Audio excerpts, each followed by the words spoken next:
திரு Henry வணக்கம் sir. இந்த பழனி கோயில் பொதுவாக இந்த மாதிரி கோவில் நிலம் அப்படின்னா அதுக்கு யாராச்சும் உரிமை கோருகிறார்கள் அப்படின்னா ரெவென்யூ ரெக்கார்டில் நம்ம போய் தேடினா அது வந்து பிளாக்டு, அது கோவில் நிலம் வந்து பிளாக் பண்ணிடுறாங்க. ஒன்று கோயில் நிலம்னு வந்துடுது, பிளாக்டுன்ட்டு வந்துடுது. அப்படி இருக்கும்போது இந்த நிலத்துக்கு மட்டும் எப்படி இந்த ரெஜிஸ்ட்ரேஷன் நடந்தது சார்? அதாவது சார், தமிழகத்தில் அரசின் கீழே தான் அத்தனை துறைகளும் செயல்படுகிறது. சரி, எல்லாருக்கும் தெரிஞ்ச விஷயம். நான் நீண்ட நெடிய காலமாக இந்த துறையின் சார்பில் பலமுறை வருவாய்த்துறை பதிவேடுகளை நீங்கள் தமிழ்நிலம் என்கிற மென்பொருளோடு பதிவுத்துறையில் இணைக்கணும்.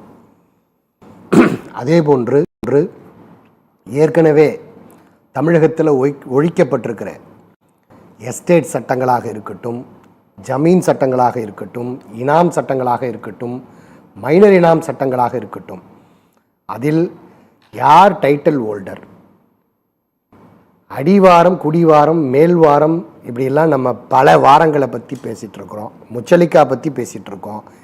இதையெல்லாம் நீங்கள் ஒழித்ததுக்கு பிறகு இப்போ ரைட் ராயலாக அனுபவத்தின் அடிப்படையில் நீங்கள் இனாம் பட்டாக்கள் கொடுக்கப்பட்டிருக்கிறதா, அல்லது நீங்கள் இனாமாக ஏற்கனவே கோயில்களுக்கு பல வகையில் இனாம்கள் வந்து கொடுக்கப்பட்டிருக்கோம். குறிப்பாக தேவதானம் அப்படின்னு சொல்லுவோம், பிரம்மியம் அப்படின்னு சொல்லியிருப்போம். அப்படி என்னன்னா பிராமணர்களுக்கு அந்த நல்ல கல்வி கற்று கொடுத்தவர்களுக்கு அந்த பிராமணேயம் அப்படின்னு சொல்கிறோம். அடுத்தது சர்வ கம்ப்ளீட்டாக மானியம், சர்வ மானியம், அது கம்ப்ளீட் டேக்ஸ் எக்ஸம்ஷன், அது சம்பந்தமான மானியங்கள் வந்து இருக்கும். சேவைக்காக மானியம் வந்து சேவைக்காக அந்த இனாம், சேவை இனாம், அது பல வகையிலும் அரசர்களுக்கு வந்து பணியாற்றக்கூடியவர்கள் சேவைக்காக இனாம் கொடுக்கிறது.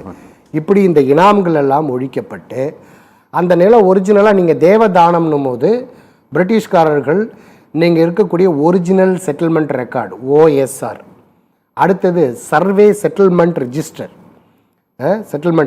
அடுத்து ரீசர்வே செட்டில்மெண்ட் ரிஜிஸ்டர், அடுத்தது IFR இனாம் ஃபேர் ரிஜிஸ்டர் ஆர் ரெக்கார்ட், அடுத்து UDR, அடுத்தது பட்டா, சிட்டா, அடங்கல், பதிவேடு. இந்த அடிப்படைகளில் தான் அந்த நிலங்களினுடைய அசல் டைட்டலை நம்ம உறுதிப்படுத்துகிறோம் சார்.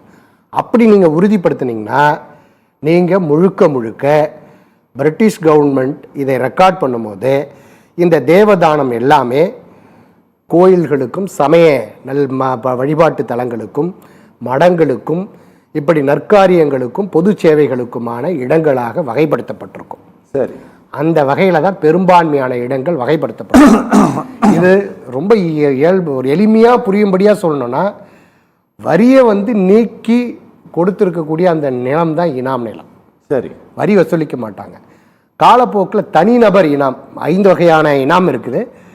தனிநபர் இனாம் வந்து தனிப்பட்ட மனிதர்களுக்கு அவங்களுடைய வீரதீர செயல்களுக்காக, கல்விக்காக, அவங்களோட பணிப்புக்காக, அவர்களுக்காக கொடுக்கப்பட்டிருக்கிறது தனிநபர் இனாம். ஸோ இந்த இனாம்கள் எல்லாமே இனாம் ஒழிப்பு சட்டம், மைனர் இனாம் ஒழிப்பு சட்டம் 1963 சட்டப்பிரிவு 30ன்னு சொல்லி ஒரு பிரிவு இருக்கிறது. அந்த பிரிவின் அடிப்படையில் இதை எல்லாமே என்ன பண்ணுறாங்க, ரைத்து வாரியா ஏற்கனவே அதை அனுபவிச்சுட்டு இருக்கணும். இந்த சட்டம் நடைமுறைக்கு வருவதற்கு முன்பாக அந்த இடத்தினுடைய 2 வாரம் இருக்கும், அடிவாரம், மேல்வாரம், 2 வாரத்தையும் நிலமும் அதில் வரக்கூடிய மகசூலையும் வசூலிக்கக்கூடிய உரிமை ஒருவருக்கு இருக்கிறதுனா அது தனிநபருக்கான வாரி, அந்த இனாம். ஓகே, அந்த வாரம் உரிமையை கொண்ட இனாம் இருக்கிறவர்களுக்கு ரைத்துவாரின் அடிப்படையில் இந்த நிலங்கள் எல்லாம் கொடுக்கப்பட்டது சரி.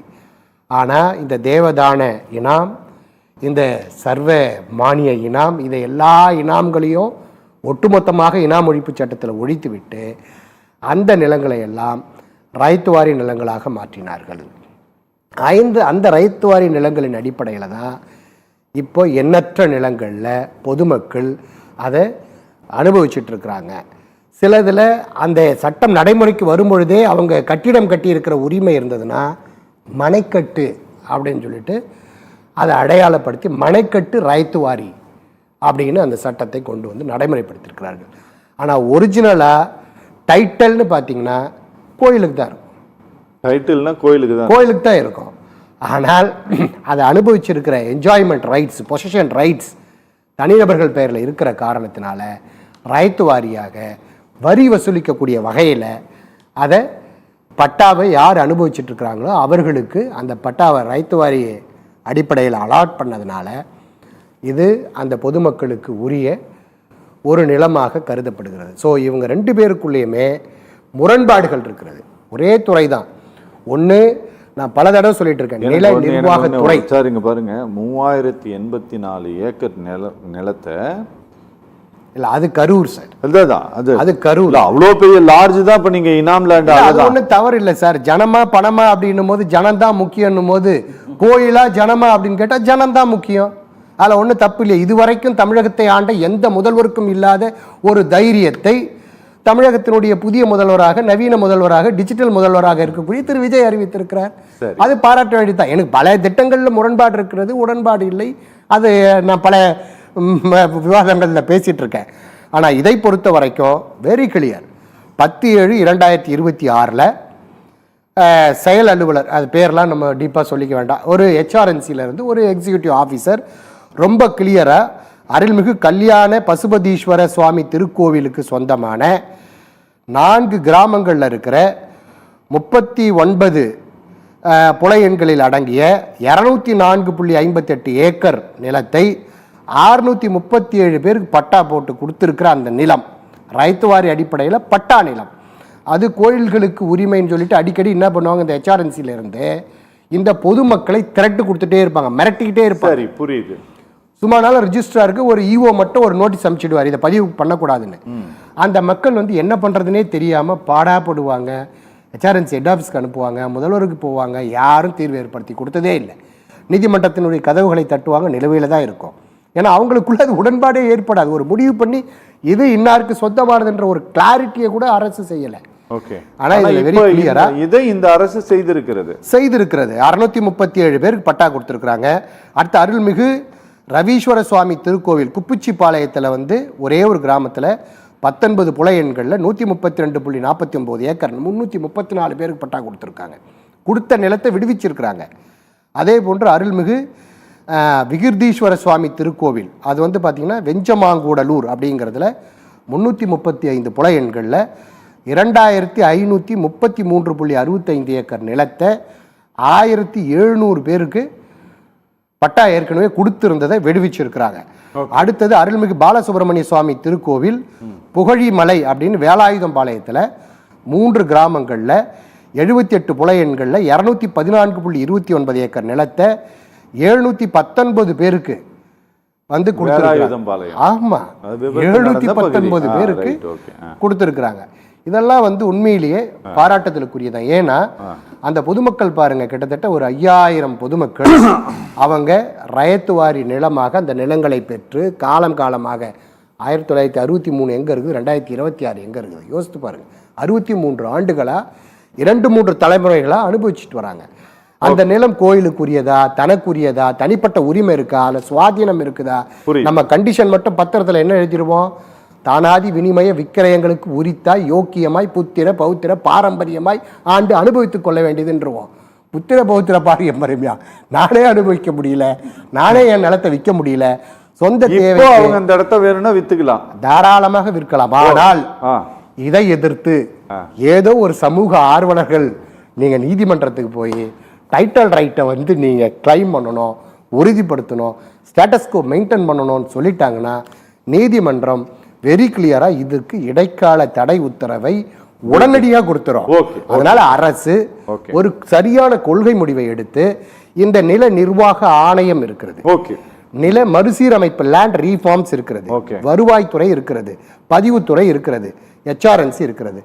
நீங்க இவர்கள் எல்லோரையும் ஒருங்கிணைத்து இப்ப ரொம்ப எளிமையா முழுமையாக இதை விடுவித்தால் தான் ஆகும். சரியா ஒரு கொள்கை முடிவு எடுத்து இதுக்கு நீங்க பாலிசியை ஃப்ரேம் பண்ணி நீங்க ரிலீஸ் பண்ணிட்டீங்கன்னா அந்த பொதுமக்களுக்கு எந்த வகையிலும் பிரச்சனை இருக்காது எதிர்காலத்துல அப்படிங்கிற ஒரு சரியான ஒரு புரிதலை அரசுக்கு வந்து நம்ம கோரிக்கையா முன்வைக்கிறோம், தெளிவுபடுத்துறோம். ஓகே ஓகே திரு ஹென்றி, இந்த பழனி விவகாரத்தை இது வந்து பொதுவாக எதிர்கட்சிகள் டிஎம்கே இப்போ அவர் கரூர் முரளி பேசுனதை நீங்க கேட்டிருப்பீங்கன்னு நினைக்கிறேன்.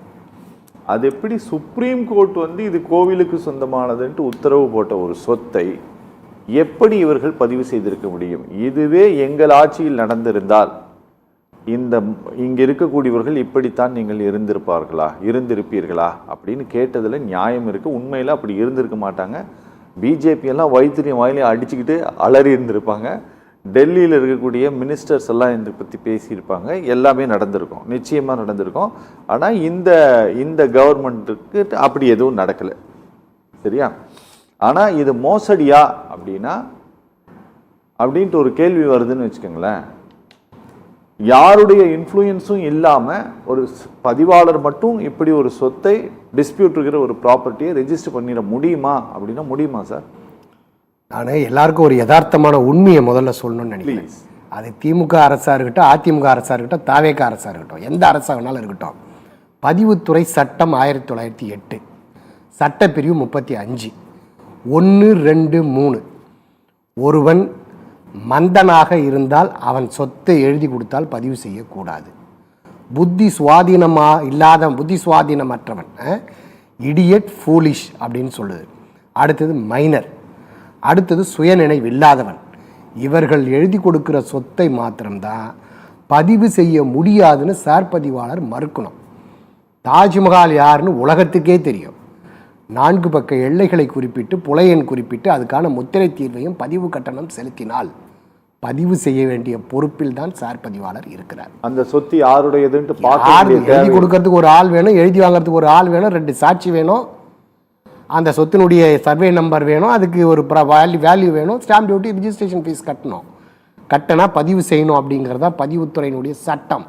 ஆனால் நடைமுறை என்பது 1/4/2012க்கு பிறகுதான் அந்த சொத்துக்கு வருவாய்த்துறை பதிவேடு பட்டா அவங்க பேரில் இருக்குதான்னு பாருங்க, அது அரசு புறம்போக்கு நிலமான்னு பாருங்க, இல்ல வக்போர்டு சொத்தா, இந்து சமய அறநிலையத்துறை சொத்தா. இது 2012க்கு பிறகுதான் 1/4/2012க்கு பிறகு சரி மறைந்த மாண்புமிகு முதல்வர் அம்மா அவர்கள் உத்தரவு போட்ட பிறகுதான் இந்த சொத்து இப்படி நடைமுறைக்கு வந்திருக்கிறது. ஆனால் கடந்த காலங்களில் திமுக ஆட்சி காலத்தில் எண்ணற்ற அரசு புறம்போக்கு நிலங்களே இங்கு கபலீகரம் செய்யப்பட்டு சூறையாடப்பட்டது. குறிப்பாக நீங்கள் அதாவது ஃபர்ஸ்ட் நம்ம பழனியை முடிச்சோம்னா, நான் பழனியை முடிச்சுட்டு அடுத்தது கடந்த கால திமுக ஆட்சியில் எத்தனை சொத்துக்கள் இங்கே இருக்கக்கூடிய கலாஷேத்ரா காலனியில் சூறையாடப்பட்டது. 1.5 ஏக்கர் நிலம், 100 கோடி ரூபாய் மதிப்புள்ள நிலம். அப்படியே பக்கத்தில் இருக்கிற கும்மிடி பூண்டியில் கிட்டத்தட்ட 200 ஏக்கர் நிலம் அரசு அனாதீனம் நிலம். அதை ரிலீஸ் டீடுங்கிற பேரில் தனிநபர்கள் போடப்பட்டு பதிவுத்துறையினுடைய உயர் அதிகாரிகள் மட்டத்தில் இதை ஆவணத்தை பதிவு செய்வதற்கு உதவி செய்திருக்கிறார்கள் 2023. இதையெல்லாம் சுட்டி காட்டிய இந்த பதிவாளர் சங்கத்தினுடைய பொறுப்பாளர்கள் எல்லாம் இப்போ இருக்கக்கூடிய உயர்மட்டத்தில் இருக்கிற பொறுப்பாளர்கள் பந்தாடி 3 பேரை சஸ்பெண்ட் பண்ணியிருக்காங்க. எப்போ இப்போ சமீபத்தில் 2026 தற்போதைய ஆட்சியில் இப்படி நம்பி ஒரு அரசு பொறுப்பேற்குது. ஐயா, கடந்த கால ஆட்சியில் இப்படி அரசு சொத்துக்கள் எல்லாம் கபலீகரம் செய்யப்படுகிறது, இதெல்லாம் வேல்யூவை கம்மியாக பண்ணிட்டாங்க, 10,000 கோடி வர வேண்டிய வருவாயை ரொம்ப குறைச்சி பண்ணிட்டாங்க, இதுக்கெல்லாம் இவங்க சார்ஜ் பண்ணலை, வருவாய் ரெவென்யூ லீக்கேஜ் ஆகிருக்குது, இதுக்கெல்லாம் நடவடிக்கை எடுங்கன்னு நம்பி முதல்வரையும் செயலாளரையும் கடிதம் அனுப்பின பதிவாளர் சங்கத்தில் முக்கிய பொறுப்பாளர்களை 3 பேரை வேறு காரணம் போட்டு சஸ்பெண்ட் பண்ணிட்டாங்க. இப்படி இந்த பதிவு செய்யக்கூடிய ரிஜிஸ்ட்ராரை சிம்பிளாக இவங்க துறை ரீதியாக நடவடிக்கை எடுக்கிறோம், சஸ்பெண்ட் பண்ணுறோன்றதை தவிர வேற ஒன்றும் செய்ய முடியாது. ஒன்றும் செய்ய முடியாது, அதை மட்டும்தான் செய்ய முடியும். ஆனால் இந்த பழனி கோயிலில் நடந்ததை நம்ம டீட்டெயில்டாக மக்களுக்கு சொல்லணும் நான் நினைக்கிறேன். அதுக்கு நீங்கள் வாய்ப்பு கொடுக்கணும். என்னன்னா, இந்த ப்ராப்பர்ட்டியை பொறுத்த வரைக்கும் திருப்புகழ் சுவாமிகள் முருகதாஸ் சுவாமிகள் என்கிற தண்டபாணி சுவாமிகள் ட்ரஸ்ட்டுக்காக அந்த ட்ரஸ்டி முருகதாஸ் என்பவரால் எழுதி கொடுக்கப்பட்ட சொத்து இது. அதில் வெள்ளைத்துறை மற்றும் சேதுபதி என்பவர்கள் தான் கிரயம் பெறுறாங்க. அந்த மேற்கண்ட ஆவணம் பார்த்தீங்கன்னா இது பழனியில், அது சர்வே நம்பர் டீட்டெயிலாக இருக்குது. 1 ஏக்கர் 35 சென்ட் நிலம். ஆக்சுவலி அதனுடைய மதிப்பு பார்த்தீங்கன்னா சார், இவங்க போட்டிருக்கிறது வெறும் 340 ரூபாய் சதுரடி போட்டு பதிஞ்சிருக்கிறாங்க. அப்படின்னா 2,07,34,560 ரூபா. ஆனால் ப்ராப்பராக அந்த மதிப்பு பார்த்தீங்கன்னா 2,750 ரூபாய் ஒரு சதுரடின்னு வகைப்பாட்டில் இருக்குது. இது அரசாங்க மதிப்பு. சந்தை மதிப்பு 10,000 போகும். அந்த வகையில் 16,77,00,000 மதிப்புக்கு பதிவு பண்ணியிருக்கணும். ஆமாம், இவங்க அதை பண்ணாமல் டெபிசிட் ஸ்டாம்ப் டியூட்டி குறைவு முத்திரை தீர்வை சட்டப்பிரிவு 47 கிளாஸ் A1 அடிப்படையில் தான் அதை பண்ணுறாங்க. பண்ணிவிட்டு இந்த டாக்குமெண்ட்டை சப்மிட் பண்ண உடனே அவங்க ரெஃப்யூசல் போட்டு கொடுத்துட்றாரு. அதை பேஸ் பண்ணி இவங்க மதுரை கிளை சென்னை உயர்நீதிமன்றத்தில் ஒரு ரெட் மனு வந்து தாக்கல் பண்ணுறாங்க.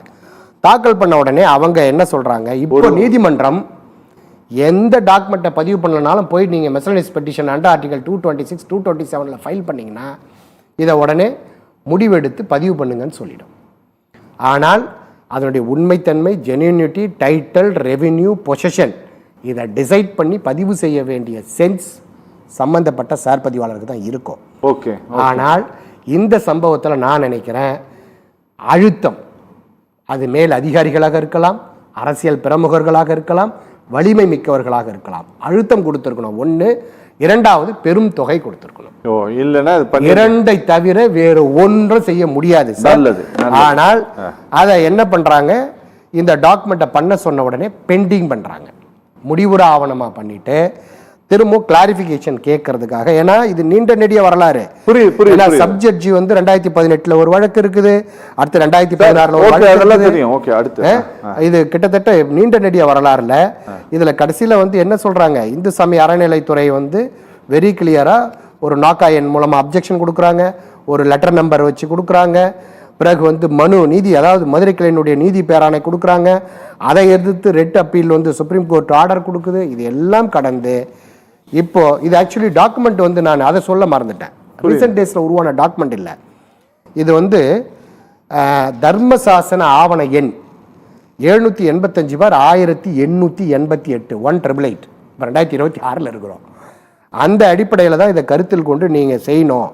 இந்த திருமணத்திற்கு தொடர்பில்லாத மற்றும் உரிமை இல்லாத தனிநபர்கள் மூலமாக எந்தவித பத்திரப்பதிவும் மேற்கொள்ளக்கூடாது அப்படின்னு சொல்லி வெரி கிளியராக நீதிமன்றம் உத்தரவு கொடுத்த பிறகும் இவர்கள் நீதிமன்றத்துடைய தீர்ப்பை முன்னுக்கு பின் முரணா இருக்கு. சரி, இப்போ அந்த வித்தவங்க எழுதி கொடுத்தவர்கள் அந்த மடத்திற்கு தொடர்பில்லாதவர்கள் யார் எப்படி உறுதிப்படுத்துவீங்க? ஆவணத்தின் அடிப்படையில் தான் உறுதிப்படுத்தணும். அந்த ஆவணங்களை தான் நான் சொல்றேன்.